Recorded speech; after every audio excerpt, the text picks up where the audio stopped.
अगले 1 घंटे के लिए अपने टेलीविजन रिमोट को हटा दीजिए, क्योंकि आज कोई राजनीतिक यानी पॉलिटिकल चर्चा नहीं होगी, बल्कि एक बड़ा संवाद होगा। और यह संवाद देश के लाखों करोड़ों बच्चों से जुड़ा है। इसलिए आज यह कार्यक्रम देश के हर माता पिता के लिए बेहद बेहद आवश्यक है। यूपी के गाजियाबाद में जिहाद का जो नया पैटर्न सामने आया है, वो हर मां बाप के होश उड़ा देगा। इसलिए आज सबको यह पैटर्न जानना समझना बेहद आवश्यक है, तभी आप अपने बच्चों को सुरक्षित रख पाएंगे। क्योंकि मोबाइल फोन पर गेम जिहाद का खेल शुरू हो गया है और टारगेट पर है गैर मुस्लिम नाबालिग बच्चे, जिन्हें पहले ऑनलाइन गेम में हराया जाता है, उसके बाद बताया जाता है कि कुरान पढ़ने से गेम में जीत मिलेगी, फिर आयत पढ़ाई जाती है और उसके बाद बच्चों को गेम में टारगेट किया जाता है। इस बार कुरान की आयत पढ़ने वाले हिंदू बच्चों को जिताया जाता है और जीत के बाद क्या होता है यह भी जान लीजिए। और जीत के बाद हिंदू बच्चों को कुरान की अहमियत समझाई जाती है और फिर मामला धर्मांतरण तक पहुंच जाता है। सोचिए, आप स्कूल में और कॉलेज में तो अपने बच्चों के दोस्तों पर नजर रख सकते हैं, लेकिन डिजिटल दोस्त और गेम जिहाद से अपने बच्चों को आप कैसे बचाएंगे? इसलिए मैं आपसे आपके बच्चों के लिए, इस देश के भविष्य के लिए विनती करता हूं कि अगले 1 घंटे आज का कार्यक्रम जरूर देखें और इसको देखें आप अपने बच्चों के चश्मे से, अपने बच्चों के भविष्य के चश्मे से। इसलिए आज ये पॉलिटिकल चर्चा नहीं है, लेकिन हर बच्चे के बारे में बहुत जरूरी चर्चा है।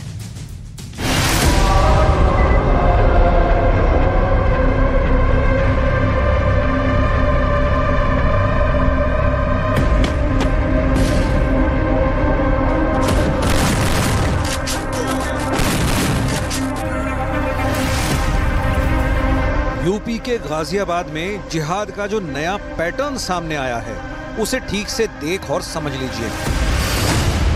नाम है गेम जिहाद। टारगेट पर हैं गैर मुस्लिम नाबालिग बच्चे। फोर्टनाइट नाम के इस गेमिंग ऐप पर बच्चों को टारगेट दिया गया।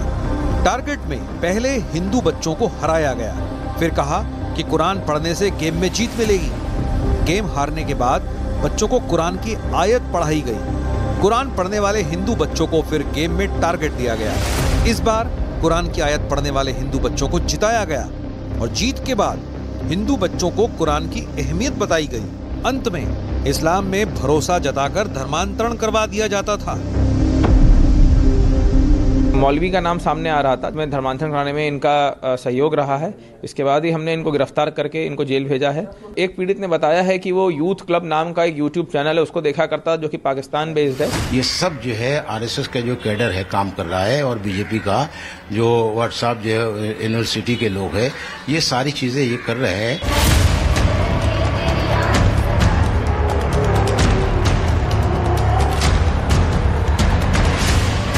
इस बीच मध्य प्रदेश के दमोह से भी चौंकाने वाली खबर आई है। यहाँ के गंगा जमुना हाई स्कूल में पहले तो हिंदू बच्चियों की हिजाब वाली तस्वीर सामने आई, फिर प्रिंसिपल समेत 3 टीचर्स के धर्म परिवर्तन का मामला सामने आया। आरोप है कि स्कूल में जबरदस्ती उर्दू सिखाई जाती थी। उर्दू नहीं बोलने पर बच्चों की पिटाई होती थी और हिजाब के बिना स्कूल में एंट्री भी नहीं थी। हालांकि अब इस स्कूल की मान्यता रद्द हो गई है, लेकिन शुरुआती जांच में स्कूल को क्लीन चिट देने वाले जिला शिक्षा अधिकारी पर आज स्याही फेंकी गई। तो आज इन्हीं मुद्दों पर होगी देश की सबसे बड़ी बहस, जिहाद का नया गेम। और अब वक्त है आर पार के सुप्रसिद्ध विश्लेषण का। धर्मांतरण वाले गेम की क्रोनोलॉजी का विश्लेषण देखिए। मैं आपको एक एक करके लेवल बताऊंगा। इसमें एक एक लेवल जब अप होता है तो कहानी कैसे अनफोल्ड होती है व्यूअर्स, इसलिए इसको बहुत संजीदगी से देखिए आप। पहला लेवल यानी level 1, Fortnite gaming app. Fortnite gaming app पर गैर मुस्लिम बच्चे टारगेट थे। शुरुआती गेम में बच्चों को हरा दिया जाता था। जो शुरुआती गेम होती थी उसमें बच्चे हर कीमत पर हारते ही थे। और दूसरे लेवल में क्या होता था, गेम जीतने के लिए कुरान की आयत पढ़ने का झांसा दिया जाता था। नमाज पढ़ने वाले बच्चों को गेम जितवा देते थे। यह दूसरे लेवल में आया। और तीसरे लेवल में क्या होता था, 1-to-1 टारगेट, यानी इस लेवल में बच्चों से फोन पर संपर्क करा जाता था और तारिक, जमील, जाकिर नायक के वीडियो भेजे जाते थे। यानी ये जो तीसरा लेवल था, इसके अंदर उनका माइंड पूरी तरह से ऑक्युपाई करने की कोशिश होती थी। ये तमाम चीजें पुलिस सोर्सेस के हवाले से है व्यूअर्स, और इस केस में अरेस्ट भी हुआ है। यानी ये केस अपने आप में बहुत बड़ा है, बहुत बहुत बड़ा है। चौथा लेवल आते तक फाइनल धर्मांतरण, आखिरी लेवल में पास की मस्जिदों में जाने को कहा जाता था। इस लेवल में लोकल मौलवी एक्टिव होता था, यानी लोकल मौलवी जो होता था वो एक्टिव किया जाता था और मौलवी इस्लामिक रीति रिवाज समझाकर धर्मांतरण करवाता था। ये 4 लेवल है, 1 2 3 4। और बड़ा सवाल यह है कि लड़कियों के बाद जिहाद गैंग का टारगेट जो है वो अब छोटे बच्चे हैं, ऐसा इस कहानी में दिखाई दे रहा है। ये जो नया गेमिंग ऐप आया है, इससे ये पड़ताल जो हो रही है उससे पता लग रहा है, और सोर्सेस के हवाले से बहुत सी जानकारी आ रही है। कई जानकारियां अनकंफर्म्ड है, वो हमारे साथ, हम आपके साथ शेयर नहीं कर रहे हैं, लेकिन जो भी जानकारियां छन छन के आ रही हैं वो हर लेवल पर चौंका रही हैं। आप सोच नहीं सकते, जो आप सोच नहीं रहे उससे आगे का काम हो रहा था उस ऐप पे। मेरे साथ बात करने के लिए अश्विनी उपाध्याय है इस चर्चा में, मेरे साथ स्वामी दीपांकर है, मेरे साथ सुमैया राणा है, शादाब चौहान है, माजिद हैदरी है, मेरे साथ सुबुही खान है। आप तमाम लोगों का अभिनंदन है इस चर्चा के अंदर। मैं सबसे पहले इस पूरे टॉपिक के ऊपर राय माजिद हैदरी आपकी लेना चाहता हूं। माजिद हैदरी, क्या आपको लगता है ये जो गेमिंग ऐप है और ये जो गेमिंग ऐप से नए नए खुलासे हो रहे हैं, नए नए एक्सपोजे हो रहे हैं, छोटे बच्चे टारगेट है? क्या आपको लगता नहीं है कि ये कहीं ना कहीं भारतीय समाज को दूषित करने का एक नया अंदाज और प्रयास है? अमीश भाई, क्योंकि विषय बहुत गंभीर है तो पंच रत्नों में, पंच तत्वों में आपके इन सवालों का उत्तर दूंगा मैं। पहला मेरा तंत्र यह है कि कुरान शरीफ की आयत है, ला इकराह फिद्दीन, अर्थात इस इस्लाम में कोई जबरदस्ती से धर्म परिवर्तन नहीं हो सकता, अगर होगा तो पाप होगा। दूसरी चीज, आप में हर देशवासी एक बचपन से एक गेम खेलता है जिसे हम अंताक्षरी कहते हैं। और कैसे खेलते हैं? बैठे बैठे थक गए, करना है कुछ काम, शुरू करो अंताक्षरी लेके प्रभु का नाम। आज तक किसी मुसलमान ने नहीं कहा कि इसमें हिंदू धर्म का हमें कन्वर्शन की कोशिश की जाती है। आज भी इस देश में बच्चे खेलते हैं विश्व अमृत। विश्व और अमृत इस्लाम का हिस्सा नहीं है। विश्व और अमृत दोनों जो हैं शिव जी से, भगवान श्री राम से और भगवान श्री कृष्ण से रिलेटेड है। लेकिन मुसलमान बच्चे ने विश्व अमृत खेलते हुए कभी नहीं कहा कि हिंदू बनाने की उसे कोशिश की जाती है। और मैं जो चौथा रत्न मेरा यह है कि मैंने खुद मिशनरी स्कूल टेंडल बिस्को स्कूल से पढ़ा है, जहां एक सब्जेक्ट बाइबल हुआ करती थी। लेकिन मैंने या मेरे जैसे हजारों बच्चों ने 1880 से जो स्कूल चल रहा है, कभी किसी बाप ने यह नहीं कहा कि हमें क्रिश्चियन बनाने की कोशिश की जा रही है। पंडित भी पढ़े वहां, हिंदू भी पढ़े, सिख भी पढ़े, ईसाई भी पढ़े, लेकिन यह नाम नहीं दिया गया। तो ये मुझे समझ नहीं आ रहा है, ये अचानक भाजपा के राज्यों में ऐसी विचारधारा क्या आ जाती है कि भाई उसको भी मुसलमान बना रहे हैं, उसको प्यार से मुसलमान बना रहे हैं, इसको गेम से बना रहे हैं। अरे भाई, मुसलमान बनाने का ठेका हमने नहीं लिया और हम जबरदस्ती नहीं बना सकते। हमारे लिए आप कह रहे हैं कि आप कह रहे हैं उत्तर प्रदेश पुलिस ने जो गिरफ्तारियां करी है, उत्तर प्रदेश पुलिस ने जो कार्रवाई करी है, वो सब धता है, वो सब गलत है, क्योंकि इस पूरे मामले में एक मौलवी को भी अरेस्ट कर लिया गया है। देखिए अमीश भाई, महाराज जी की सरकार है, महाराज जी जो चाहे वो होगा। इलेक्शन होने वाले 2024 आ रहा है, हिंदू मुसलमान तो रखना है ना जिंदा। कौन सा इलेक्शन होने वाला है? मुसलमान नहीं होगा तो इलेक्शन उत्तर प्रदेश में कौन से चुनाव है अगले 1 साल के अंदर? माशाल्लाह माशाल्लाह, 2024 में इलेक्शन नहीं होंगे? 2024 है अभी। अरे पूरे देश में होंगे तो बच्चों अच्छा एक बात बताइए, अगर अच्छा चलिए आपकी बात को ऊपर रख लिया, अगर ये वाइसा वर्षा हो रहा होता तब भी आपको जायज लगता?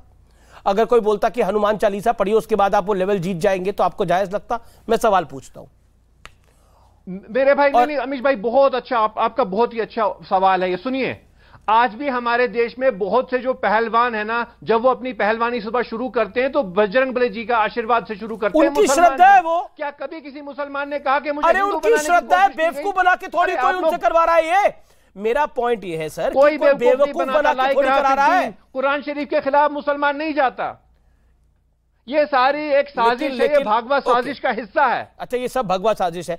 अब अश्विनी उपाध्याय, ये सारी भगवा साजिश है, तो मैं ये पूछता हूं कि इस गेम के 4 लेवल थे और चारों लेवल के अंदर जो पुलिस से जानकारी आ रही है, इसमें हम अपनी तरफ से कोई जानकारी नहीं ऐड करें, जो पुलिस से जानकारी आ रही है, उन चारों लेवल में जो फाइनल लेवल है वो धर्मांतरण का लेवल है। पहले बच्चों को हराया जाता है, फिर बोला जाता है कि आप जीत जाओगे, फलानी आयत पढ़ लो, फिर कहा जाता है कि आप 1-to-1 टारगेट किया जाता है, वीडियो भेजे जाते हैं, और चौथे लेवल के अंदर वहां का लोकल मौलवी एक्टिव होता है, जो जानकारी सामने आई है। और यही जानकारी के आधार पर, इसी जानकारी के आधार पर निपुण अग्रवाल डीसीपी गाजियाबाद ने वहां पर बताया, एक पीड़ित ने बताया उनको, मैं उनको कोट कर रहा हूं, बताया कि यूथ क्लब नाम का यूट्यूब चैनल देखता था वो, और पाकिस्तान आधारित उसमें वीडियोस होते थे, और एक लोकल मौलवी का नाम भी सामने आया, उसको अरेस्ट कर लिया गया है।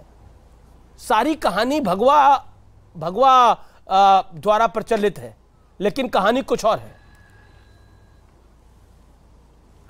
देखिए अमित जी, कल्चरल वॉर हमेशा से रहा है, जब से पृथ्वी बनी है तब से बनी है। पहले देव दानव युद्ध होता था, मानव राक्षस लड़ते थे, महाभारत हुआ था, कौरव पांडवों की लड़ाई हुई थी, ये कल्चरल वॉर हमेशा से रहा है।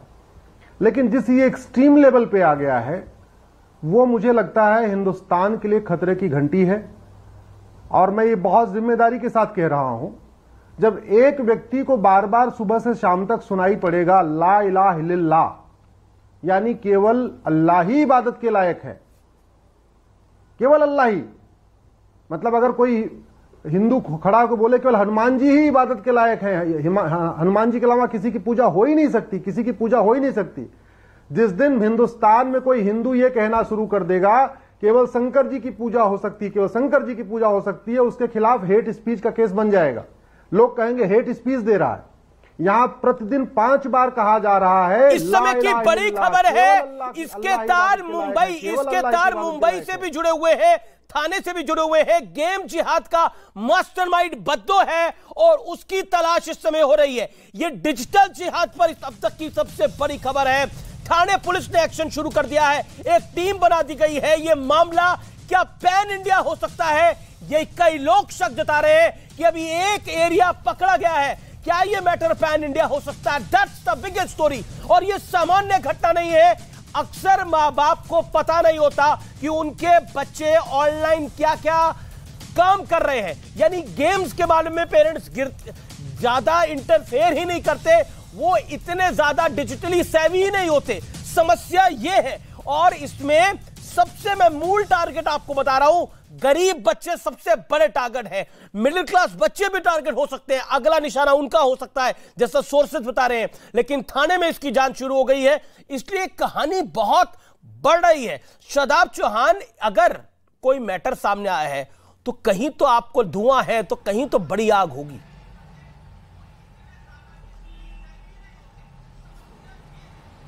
नहीं, बिल्कुल मैं कह रहा हूं कि ये बहुत ही संगीन मामला है और इस तरह के गेमिंग ऐप के जरिए बहुत सी चीजें हुई हैं। अभी एक संजय सोनी नाम का व्यक्ति है, उसने हमारी 15 लाख हिंदू बेटियों का डेटा, फोन नंबर, ईमेल और उनकी अंडरगारमेंट का साइज विदेश में बेच दिया। बड़ी इसमें जानकारी आई। दूसरी चीज ये है मेरे भाई, आपकी सारी बातें जो आपने कही हैं कि ये कंसर्न है, पेरेंट्स को नजर रखनी चाहिए, मैं एग्री करता हूं। लेकिन मैं आपसे एक बात पे डिसएग्री करता हूं कि एक चीज इसमें से निकाल दीजिए, वो है लफ्ज मुकद्दस, लफ्ज जिहाद। अगर कोई भी अपराधी ये कहता मैं जिहाद कर रहा हूं, इसको कहे तो प्रमाणित करना चाहिए, क्योंकि ये जिहाद नहीं हो सकता। जिहाद का मतलब है बुराई के खिलाफ संघर्ष करना, बुराई को पैदा करना जिहाद नहीं है। अत्याचार करना, अपराध करना, ट्रैप में फंसाना, ये जिहाद नहीं है, ये फसाद है। और जो फसाद करता है वो देश का दुश्मन है। शब्द का अर्थ बहुत पाक होगा, लेकिन जिन चीजों के लिए उसको इस्तेमाल किया जाता है वो बड़ी नापाक है। कि इसकी जांच होनी चाहिए कि इसके लिंक आईएसआईएस से जुड़े हुए हो सकते हैं, कि ऐसी हरकत करने वाले, ट्रैप करने वाले मुसलमान नहीं, आईएसआईएस के कुत्ते विदेश से रहकर भारत के अंदर युद्ध की स्थिति पैदा करना चाहते हैं, हिंदू और मुसलमान को लड़ाना चाहते हैं। मैं अनुरोध करता हूं, यह बहुत बड़ी साजिश है भारत के खिलाफ, भारत के मुसलमानों और हिंदुओं के खिलाफ नफरत पैदा करने की साजिश है। इस्लाम में इसकी कोई जगह नहीं है। बिल्कुल जगह नहीं होगी, बिल्कुल जगह नहीं होगी। नफरतें पैदा ही क्यों कर रहा है, इसको कंडेम करें इस पे। अभी आपके साथ धर्म के अभी आपके सामने एग्जांपल दिया, अभी आपके सामने आवाज सुनिए मेरी, करेंगे मुकद्दस अल्फाज जिहाद का इस्तेमाल करेंगे, वो देश के लिए खतरनाक है। आप एक सेकेंड आप IAS तक